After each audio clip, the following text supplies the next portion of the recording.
Hoje vamos fazer uma viagem a um lugar muito especial. Uma cidade onde a história não está guardada a sete chaves. Ela está literalmente debaixo dos nossos pés, com camadas e mais camadas de tempo empilhadas umas sobre as outras. Vamos falar de Braga. Então vamos imaginar a cena. Estamos em Braga, Portugal, no meio da agitação de um dia normal. E aqui, a história não é só uma coisa que a gente vai ver nos museus ou em monumentos com uma placa a dizer "não toque".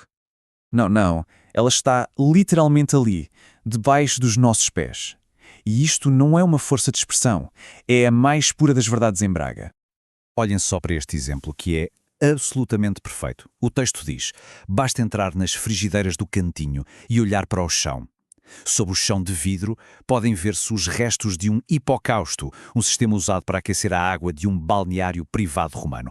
Pensem nisto, um café moderno onde a gente vai tomar um café, e no chão vemos os restos de uma casa de banho romana. Isto é o espírito de Braga. E claro, isto faz-nos perguntar, não é? Qual é, afinal, a história desta cidade tão antiga? Bom, é isso que vamos descobrir. Vamos mergulhar fundo e desvendar as várias camadas que fazem de Braga o que ela é.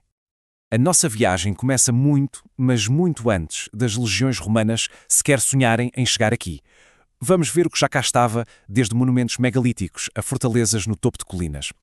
E esta linha do tempo dá-nos uma ideia da profundidade disto tudo.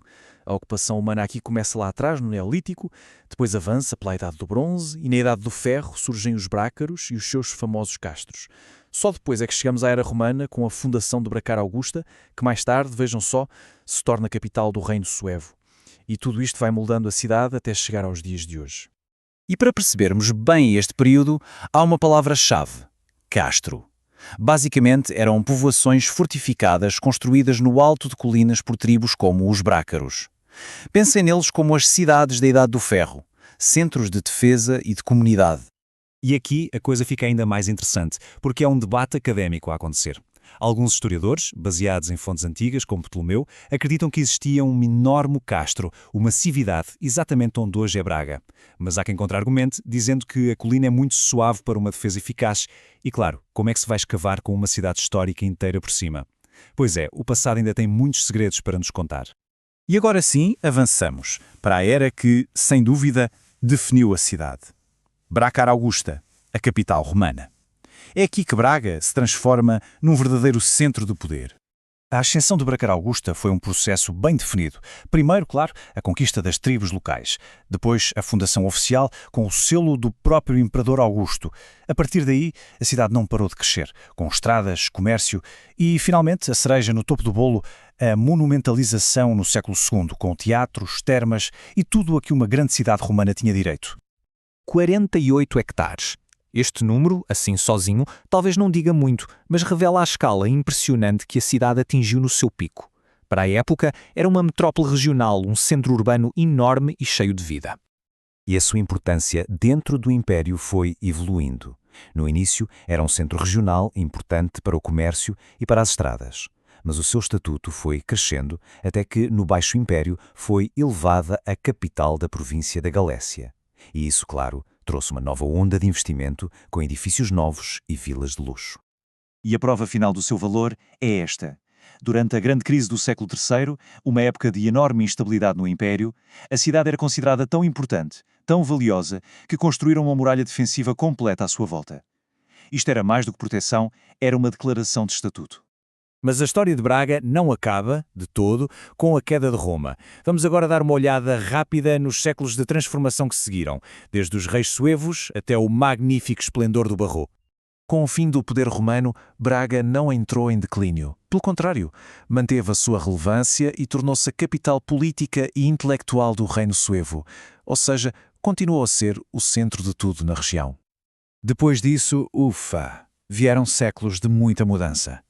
A cidade passou para o domínio dos godos, teve até uma breve conquista pelos mouros em 715, até a ser finalmente reintegrada nos reinos cristãos da península.